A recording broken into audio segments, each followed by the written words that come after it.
Good evening and welcome to this edition of the Bilingual News. Prime Minister Joseph John Gote enjoins stakeholders concerned with the preparation of the CHAN competition to show team spirit in order to project a positive image of Cameroon to its visitors. The draft project for the reconstruction of the Far North region has been presented to Prime Minister John Gote. The plan targets the rebuilding of the economy in the crisis-hit region. Plus, the Southwest Regional Council Executive Bureau has been sworn in with a call by the Southwest President of the Court of Appeal to work in synergy for the development of the region despite the challenging socio-economic context.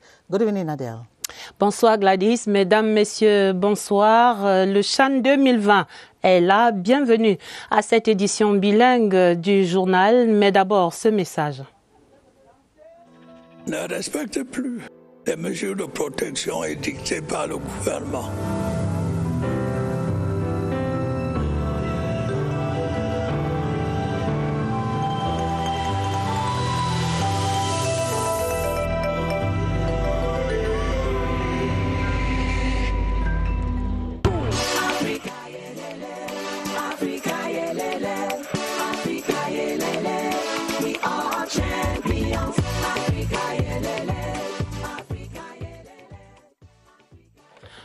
Après-demain, le CHAN Total Cameroun 2020 entre donc dans le vif du sujet. Le gouvernement rassure, tout est fin prêt pour accueillir le championnat d'Afrique des Nations. Nous entendrons dans un instant les assurances du Premier ministre chef du gouvernement. Mais allons d'abord voir ce CHAN à 48 heures du match d'ouverture de la compétition. Les Lions A' qui sont plus que jamais dans l'esprit du CHAN au cours d'une séance d'entraînement hier mercredi au stade annexe B du complexe sportif d'Olembe. Ils ont pu entendre et recevoir les encouragements de quelques aînés venus leur transmettre ce fameux fighting spirit camerounais. Germain-Noël Essengue. La séance d'entraînement de ce mercredi est particulière. Dans les tribunes, des spectateurs pas comme les autres, les anciennes gloires des références. Ces lions d'hier vont assister à toute la séance avant des descentes inviter leurs jeunes frères à se faire violence. Porter le vert ou jaune, c'est pas chose facile.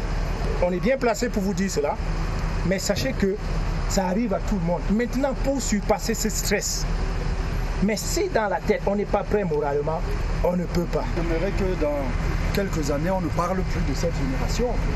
Il faut écrire votre histoire. Les anciens sont même allés plus loin en délivrant aux lions A' des astuces et des petits secrets pour gagner. La force, on peut l'utiliser lorsqu'on tire à partir de 35-40 mètres. Mais là, les 18 mètres, là, c'est la finesse. Mon petit secret, c'était de négocier mes premières balles. On m'envoie ma première balle, je la négocie bien. Je ne cherche pas à compliquer. Et ça vous met dans le match. À l'écoute des orateurs, on peut bien conclure que les messages ont porté de la satisfaction du patron des sports. Ils sont venus vous passer le flambeau de la victoire, le flambeau de l'énergie dont ils se sont nourris pour porter haut l'étendard de notre pays. Une initiative opportune en cette veille de compétition. Des recettes à succès que ces jeunes lions mettront certainement à profit pour ramener le Cameroun au haut de cette compétition. Et allons donc découvrir les visages de ces principaux acteurs sur le terrain dès samedi face au Zimbabwe. La suite de ce dévoilement des profils des Lions A' ce soir. Allons voir les 4 attaquants et les 8 milieux de terrain. C'est un reportage de Évariste Yenga. Les joueurs d'expérience dominent le compartiment offensif des Lions A'. Jacques Zoua, 29 ans, a replié au pays pour jouer avec AS Futuro. C'est le plus capé, champion d'Afrique 2017, 80 buts marqués. Européen, 3 saisons avec FC Bâle en Suisse, vainqueur de la Coupe du même pays en 2012 et plusieurs sélections avec les Lions indomptables. Chez les Lions, Yannick Nteng se rapproche de lui. Déjà 8 sélections pour l'attaquant de 30 ans, double vainqueur de la Ligue des champions africaine sous les couleurs de l'Espérance de Tunis, club avec lequel il a aussi perdu une finale. Le coéquipier de Jacques Zoua à AS Futuro est un espoir des A' au même titre que Brian Soga, 21 ans, joueur d'Apegès d'un fou, nanti d'une expérience professionnelle étrangère, acquise à Al-Bida au Qatar, d'où il ramène 2 titres de champion et vainqueur de la Coupe U23. Toute la nation est derrière nous, malgré les petites critiques. Soutenir cette équipe, ça doit être une priorité pour tout le monde. Les milieux de terrain, c'est 8 joueurs, mais il y a Junior Fédé de AS Futuro, 26 ans, rescapé du CHAN 2016 au Rwanda. L'ancien joueur du Cosmos de Bam a passé 2 saisons en Angola à Interclub, puis des saisons à Chypre du Nord. Félix Oukine, capitaine de Coton Sport, dispute la Coupe de la Confédération africaine à 21 ans. On va essayer d'entrer par la plus belle des manières aussi en remportant le match de samedi et je pense qu'on peut le faire. On va essayer de reconduire déjà la même performance parce qu'elle était bonne durant le CHAN 2016. Thierry Twente, à 28 ans, participe cette année à la Coupe de la Confédération africaine avec Coton Sport. Il figure parmi les probables titulaires des attendus au milieu de terrain. Et ils le disent avec assurance, toute la nation est derrière nous. Il s'agit là d'une interpellation vers le 12e joueur. Les supporters et fans des Lions indomptables A', mobilisés pour jouer tout leur rôle. Il s'agit de pousser cette sélection nationale à la victoire. Joseph Guetta-Mandeng a rencontré l'un de ces inconditionnels des Lions. Voici son reportage. Il est visible et remarquable par des couleurs nationales. Ernest Tamoula est un inconditionnel supporter des Lions indomptables, toutes catégories. Il se fait appeler mascotte Papa Lion routier. Et son amour pour le football est une addiction. Ce samedi encore, il sera plongé dans de vives émotions avec la sortie des Lions indomptables A' en match d'ouverture du CHAN. Nous sommes prêts pour ce Lion à victoire. La route est bien préparée pour mes joueurs. Attendez-nous voir le 16 janvier au stade Amadou Stadium. Le vert ou jaune est le trait d'union entre ce Camerounais originaire d'Indop dans le nord-ouest et son engin roulant. Voilà le 9e moto. Ça, c'est le dernier moto que ici, ça c'est mon offre à l'attente de membre de métier, Monsieur Excellence Papa Betty Assomo. Il m'a offert cette moto parce qu'il m'a vu habillé en vert jaune et ma moto en vert jaune. Il m'a demandé, c'est depuis 2004 qu'il m'a habillé comme ça, là, il escorte le Lion. J'étais allé en Guinée 2015, pour supporter le Lion, c'est avec ma moto que je suis parti, par route. J'étais allé à Gabon, supporter le Lion, rapporter le trophée. C'est avec cette moto. On le verra partout où la sélection camerounaise jouera ses matchs dans ce championnat d'Afrique des Nations de football du 16 janvier au 7 février 2021. Et nous revenons à ces toutes dernières instructions du Premier ministre, chef du gouvernement, à l'ensemble du comité d'organisation de ce CHAN. Exactly, Adele. Prime Minister Joseph John Gote has invited heads of organs concerned with the African Football Championship to ensure a smooth organization throughout this event. And he was speaking today in Yaoundé while chairing a preparatory meeting ahead of the competition. The session examined the state of sports infrastructure, health and transport facilities, amongst others. Christian Chen reports from the Star Building.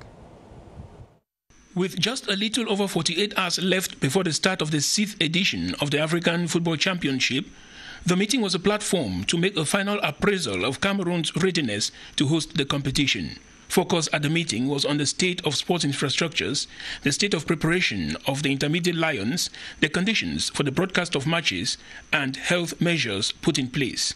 We are satisfied as far as the organization of this very important competition is concerned. In all the sites, all measures have been taken and all equipments are there, and I'm sure that the CRTV will be up to the task.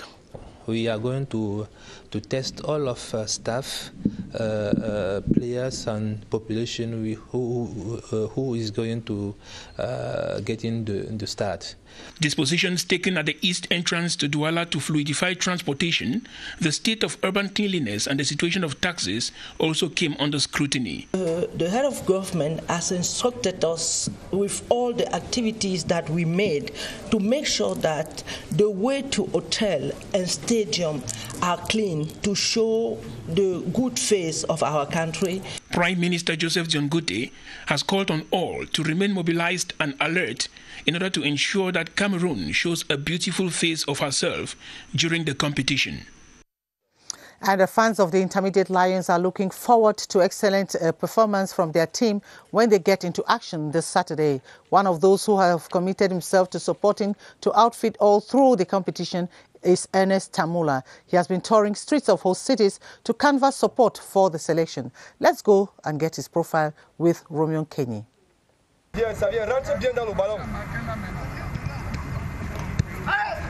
Allez. A maiden warm-up session for the Intermediate Lions at the Olembe Annex 2 Stadium. Emphasis is laid on ball controls, demarcation, and vitality up front for strikers. Then keepers are drilled on various tips on keeping a clean sheet. Instructions are doled on the admiration of Sport and Physical Education Minister, Professor Narcisse Moanekombi. In a nocturnal effervescence, a cream of ex-football icons galvanized the lot. They are on the verge entering football honors in the country. I was telling them that all the players have a pressure, but the most important is to try to throw away that pressure. Another message that I want to send is also to all the Cameroonians. We have to be the 12 players. While in camp, the 33 players have equally been extended encouragement messages from the country's top hierarchy. The team will hold another training Friday prior to Saturday's CHAN opener against Zimbabwe. We continue our series with the presentation of the different players of the Lions squad who will defend the national colours during this competition. In this edition, we focus on the midfielders and attackers considered to be key players to enable them Cameroon team come victorious. Baldwin Samana presents these players in the following report. 26-year-old Junior Fede was among the last players to be called to camp and will be one of the players to watch out for. He played the 2016 African Nations Championship in Rwanda and the African Champions League with Cosmos of Bafia. After playing for Interclub of Luanda, he traveled over to Cyprus, where he played for 2 football seasons before returning home. Discreet and very talented midfielder Felix Okini of Cotonsport of Gawa has used his experience as winner of the 2017 championship and captain of Cotonsport of Gawa to impose himself in the Intermediate Lions den. His other teammates to watch out for is Thierry Twente, whose skills will be useful for Team Cameroon during the competition.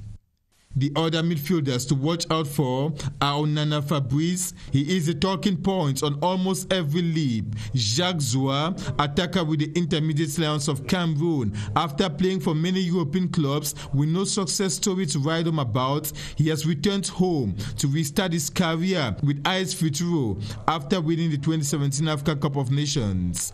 Mon ambition, c'est de gagner. My ambition is to win this competition at home, knowing that we are hosts, and to win, we need to work hard and have the nation's support. A similar case is that of Yannick Njeng of AS Futuro. Thrice he has been finalist of the African Champions League with Esperance of Tunis, and he has equally played in Switzerland, having many caps with Cameroon's Indomitable Lions. The ambition is not only for Yannick, it's the ambition for all the Cameroon country. I hope the Cameroon go very, very far for this competition. Everybody is ready. 21-year-old Brian Soga of Apeja Sonfo once played for Al Abidal of Qatar, winning the Under-23 championship and cup in that country. And as you heard, one of the major concerns during the African Nations Championship is how to avoid the spread of COVID-19 through the emergence of different clusters. What measures have therefore been put in place at the different competition sites and hotels to limit the propagation of this virus? Baldwin Sama has an answer. It remains a major concern for health actors during the African Nations Championship, as the strict respect of barrier measures will be key to avoid any cluster of the COVID-19. At the level of stadia, there are persons who will ensure that barrier measures are respected. Also, at the different fan zones, the public will be sensitized on the respect of barrier measures. Des équipes qui vont sensibiliser les spectateurs au respect des mesures barrières. There will be regular follow-up, and in case anyone is tested positive, there is going to be a systematic treatment. The different hotels to welcome delegations have equally stepped up health preventive measures. Among those measures, we have a mask who are there. We also have those hydraulic gels, liquid who are installed everywhere in the hotel. The general concern during this African Nations Championship remains a low or no COVID-19 infection rates. We continue our series on hospitals in charge of health coverage during the African Nations Championship. Let's take you to the Yaoundé Referral Hospital in the Ngusso neighborhood, a few minutes' drive from the Yaoundé Omnisport Stadium. The medical facility will play a major role in attending to sports-related injuries.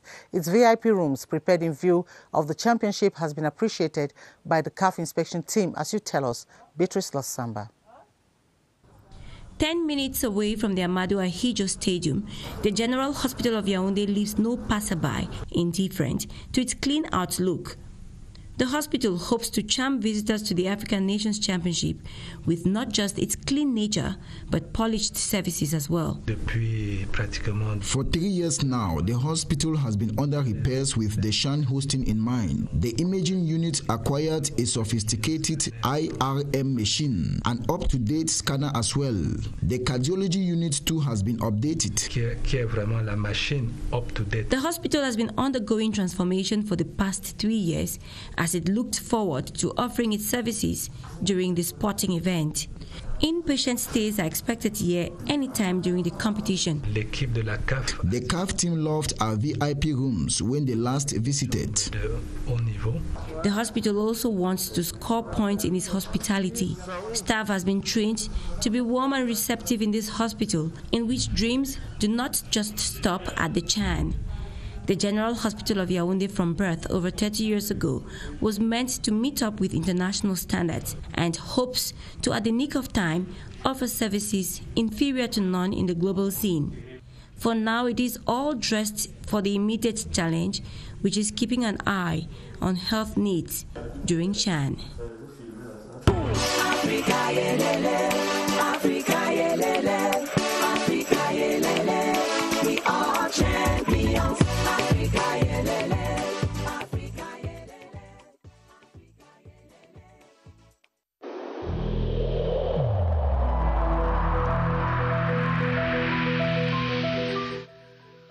I urge you once again to put on your face masks, to wash your hands regularly, and to consult a physician or any other health personnel if you notice any symptoms. This is the only way to save lives and to curb the spread of the virus.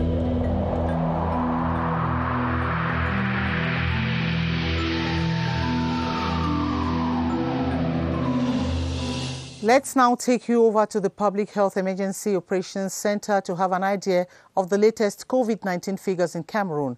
Our reporter Baldwin Sama is standing by with updates. Hello, Baldwin. Good evening to you. I should say, as per the figures we have, they simply come to confirm the fact that the virus is still very much present among us, with more and more persons who get tested positive for the coronavirus. Given that the latest updates with regards to the figures, talking about the spread of the coronavirus, it explains to us that so far we have had 27,336 confirmed cases of persons tested positive for COVID-19 in Cameroon, with 451 Cameroonians who have died for COVID-19 ever since we had the first confirmed case in the country in March last year, 2020. Presently in the society, we have 633 active cases, meaning persons living with the virus in Cameroon, with 81 persons who are hospitalized in the different hospitals in the regions of the country. And so far, 5 out of these persons who are in the hospitals are under oxygen, with the death rate that stands at 1.6%. And if we have these figures at this level, it is simply because more and more persons have stopped respecting most of these outlined barrier measures to limit the spread of COVID-19. And if we should have these numbers decrease or these figures decrease, this respect for all these outlined barrier measures must be key. Back to you. Well, thank you very much, Bodwin Sama. And we now continue this newscast in French with you, Adele. Gladys, nous allons revenir sur d'autres informations sur ce CHAN dans la suite de ce journal bilingue. Mais nous allons d'abord directement dans le littoral, la région qui accueillait ce jeudi le tout premier président du Conseil. Notre reporter Chris Patricia Luluga a enregistré les attentes des populations et l'accueil réservé à Polycarpe Banlock. L'instant était attendu par les populations et les conseillers régionaux pour l'entame d'un mandat efficient dans la région du littoral. Après la session de plein droit du 22 décembre 2020, Polycarpe Banlock et son équipe n'attendaient plus que cette prestation de serment. Il m'engage à servir les intérêts de la région et à remplir loyalement et fidèlement mes fonctions sans discrimination ni favoritisme.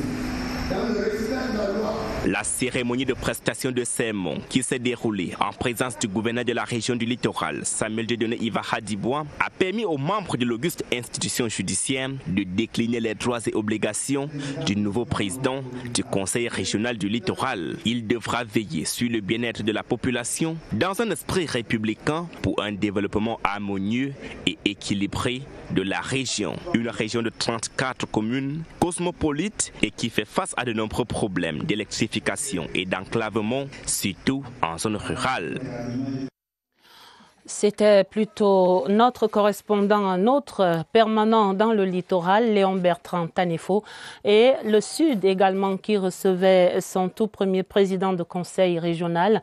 C'était ce jeudi, jour de prestation de serment de Emmanuel Elemva, qui s'engage à travailler avec impartialité, probité et loyauté. Des engagements prononcés devant le président de la Cour d'appel du Sud ce jeudi, et c'est dans ce reportage de Flavien Zorbo.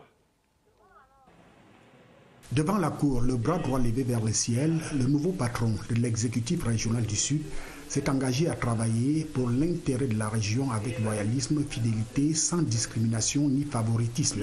Je me suis engagé devant les autorités judiciaires à honorer mon engagement à remplir avec dignité cette émission pour le grand bien des populations. Séquencée en 2 tableaux, l'audience solennelle y afférente a donné l'occasion aux représentants du parquet de dresser le dense portrait d'un citoyen qui a mérité le 22 décembre dernier la confiance des conseillers régionaux.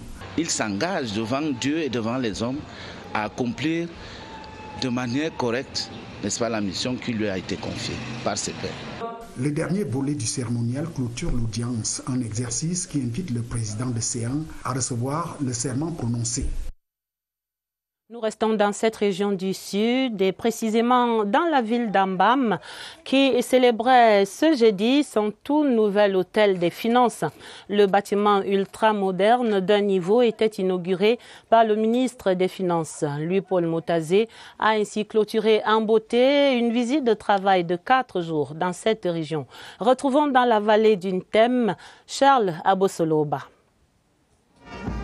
The official opening of the Ambam Public Finance Office marks a new era for business transactions in the Ntem Valley, a division which shares borders with Gabon and Equatorial Guinea.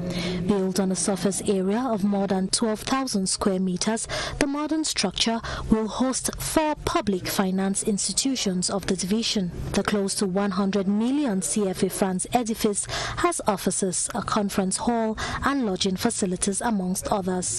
While inaugurating the building, the Minister of Finance called on public finance personnel to use the office as a means of improving their output. He also encouraged the people of the Ntem Valley. What they have to do is to see all the opportunities they have. I mean, a modern agriculture.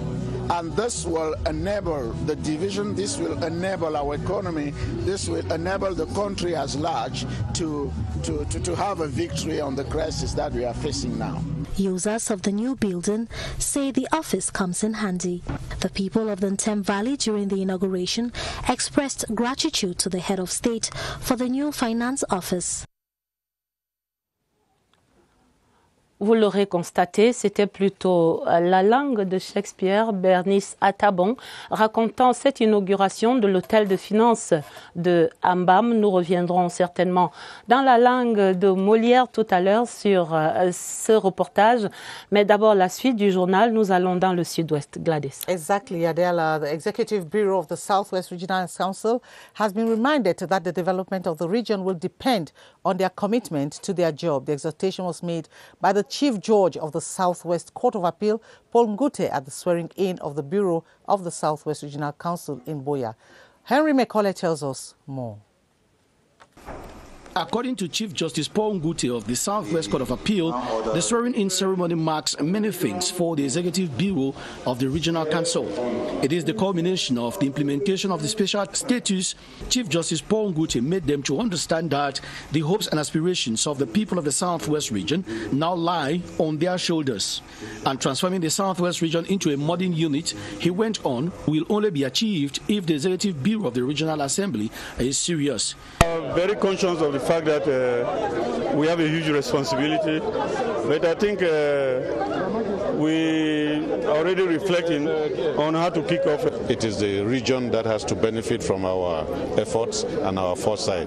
Before taking the oath of office, the Procureur General of the Southwest region, Mbia Emmanuel, read out his submission in which he made it clear that the President, Pakuma Elango Zaccheaus, the Vice President, Chief Dr. Atemi Bako, the commissioners and the secretaries were elected in strict compliance with the law. The ceremony, which saw the presence of the Southwest Governor Bernard Okala Bilai representing the state, was attended by senators, members of the National Assembly, and a host of top dignitaries in the Southwest region. The Japanese International Cooperation Agency, JICA, has awarded Kaizen prizes to some outstanding small and medium-sized enterprises in Cameroon. The objective is to boost the activities of these SMEs and enable them recover from the COVID-19 adverse effects. A ceremony which was chaired by the Minister of Small and Medium-Sized Enterprises, Achille Basilekin III, as you tell us, Ewane Epole, in the following report. Multi-service and industrial enterprise specialized in welding of metals, and the Ferdem enterprise specialized in food transformation, all based in Douala, are the two distinguished small and medium-sized enterprises in Cameroon that have received the African Kaizen Prize Award through the Ministry of Small and Medium-Sized Enterprises, Social Economy and Handicrafts. It is an important milestone, but we have to continue making efforts to ensure that our SMEs are really put in a better condition to face the challenges of the globalization process. During the award ceremony, the Japanese International Cooperation Agency's resident representative to Cameroon, Kajayama Tadashi, reiterated that the Kaizen project aims at contributing to Cameroon's economic growth by reducing poverty. The moral, civic and entrepreneurial rearmament online platform, referred to as ReArmors, to facilitate interaction between youths, has been officially launched by the Minister of Youth Affairs and Civic Education, Mununa Futsu. This was in a joint ceremony at the African Institute of Computer Sciences, EIE, Cameroon, during which kits comprising of laptops, tape tablets and solar panels were handed over to 25 persons as part of the special youth plan. Yoti Kaleli Songe tells us more. 28 youths empowered to effect change in their various communities using their skills and innovations thanks to the 3-year special youth plan. These beneficiaries are part of the consulting, renewable energy and computer maintenance clusters. My project has to supply another type of energy to houses in the rural division. They will be able to offer proximity services in all the 58 divisions of the country. In some divisions, there is no unit for maintenance, for example, in ICTs. The moral, civic and entrepreneurial rearmament online platform Reamos also comes as a plus. Because it's a training on the domain of mindset education so that they can succeed in their project. 80% of those selected are products of the African Institute of Computer Sciences, EIE Cameroon, and thus a drive for them to keep innovating. We'll be taking our viewers to the General Hospital here in Yaoundé for the coffin ceremony. La nécrologie dans la suite de ce journal est d'abord 16 honneurs de la République à un de ses fils, le général de division en 2e section Jean-René Yumba, dont la dépouille mortelle était mise en bière ce jeudi. Il est décédé, pour le rappel, le 17 novembre 2020. La cérémonie était placée sous la houlette du ministre délégué à la présidence chargé de la défense, Joseph Betia-Somon. Éric Benjamin Lamère. Recouvert du drapeau de la République et porté par des jeunes officiers, le général de division en 2e section Jean-René Yumba a entamé ce jour sa dernière parade. C'est la chapelle ardente de la morgue de l'hôpital général de Yaoundé qui a servi de cadre à cette première étape des obsèques de l'officier général décédé le 17 novembre 2020. Aux côtés du ministre de la Défense venu lui rendre hommage, se trouvait le secrétaire d'État aux anciens combattants et victimes de guerre, ses frères d'armes, la famille éplorée ainsi que de nombreux amis et connaissances. Une fois la brève liturgie œcuménique terminée, la dépouille du général de division en 2e section Jean-René Yumba, 57 ans sous les drapeaux, a quitté l'hôpital général pour son domicile avant la grande veillée qui se tient en ce moment à la chapelle ardente de la brigade du quartier général. La cour d'honneur de la dite brigade servira de cadre ce vendredi aux honneurs militaires avant l'inhumation dans son village Konga par Pouma ce samedi. La même morgue de l'hôpital général de Yaoundé qui abritait également la levée de corps de Isaac, la dépouille mortelle de Isaac Ndjifakwe, le journaliste principal hors échelle, était un ancien employé ici à l'office CRTV et de nombreux collègues sont allés saluer cet homme exemplaire. Évocation de son parcours, Joël Igor Abanda. Né le 12 janvier 1948, le journaliste principal hors échelle, Isaac Ndjifakwe, a connu une vie professionnelle, familiale et religieuse très fournie. Il décède à son domicile le 12 décembre 2020 des suites de courtes maladies. Sorti de l'ECJ en 1981, le premier poste d'affectation d'Isaac Ndjifakwe est la Radio Nationale, où il exerce pendant 4 ans et se spécialise en programmes et informations de vulgarisation scientifique et économique. 5 ans après de loyaux services à la Radio Nationale, l'ancien enseignant reconverti en journaliste est admis parmi les majors concours des 3 journalistes principaux. À partir de 1988, il sera tour à tour chef service économie à la télévision nationale. Peu après, il est nommé directeur du centre de formation professionnelle de l'audiovisuel d'Econou. Le journaliste principal hors échelle quitte par la suite la fonction publique et se met à son propre compte. Depuis 1995 jusqu'à son décès, Isaac Ndjifakwe était le promoteur du bureau d'études en management et communication international, médias, conseils et services. Il va rejoindre la terre de ses ancêtres le 16 janvier prochain. Well, a project to ensure the proper and sustainable management of household waste has been presented to municipal authorities in Yaoundé. The project was presented by during a ceremony presided over by the representative of the DO of Yaoundé 2. Victor Siga completes that story. The project will consist in collecting and transforming waste into a vast income-generating sources. It will thus go a long way to resolve the sanitary problems that affect many Cameroonians. Garbages can create employment. We transform garbages into manure, and of course we can also transform this dirt or waste that we have in towns into gas. We can equally transform garbages today into what we can call electricity. During the meeting, members as well as partners were giving a broad understanding of its functioning and benefits to the locals. I'm pleading with the part to assist towns and mayors that will be willing to give him a listening ear. And I think he has financing sources.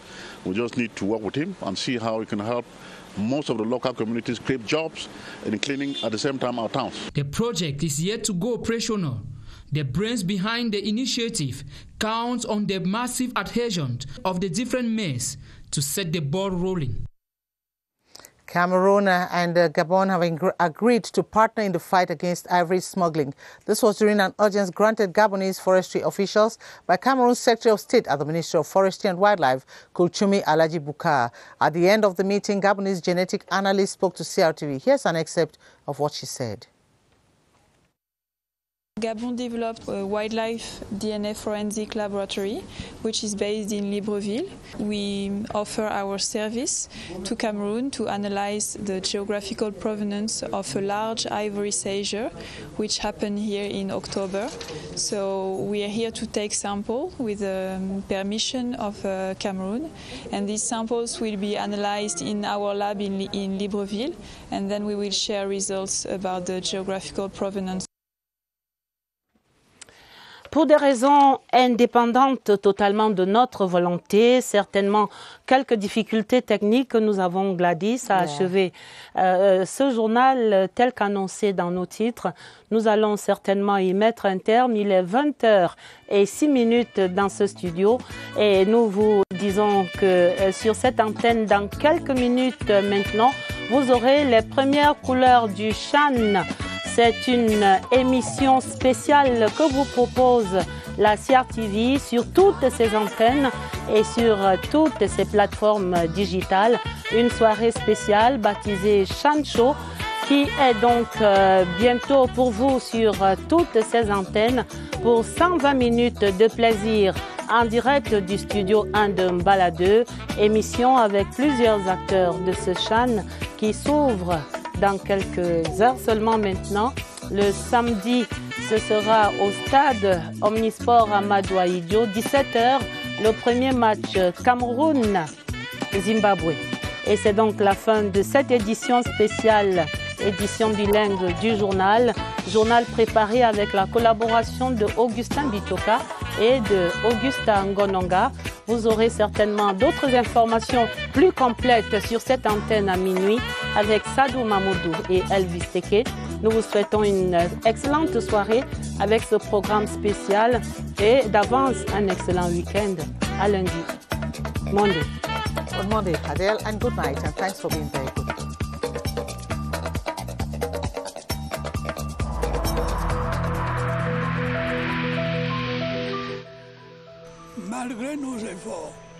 Despite our efforts, COVID-19 plunged many families into mourning and seriously hampered the functioning of our economy and society.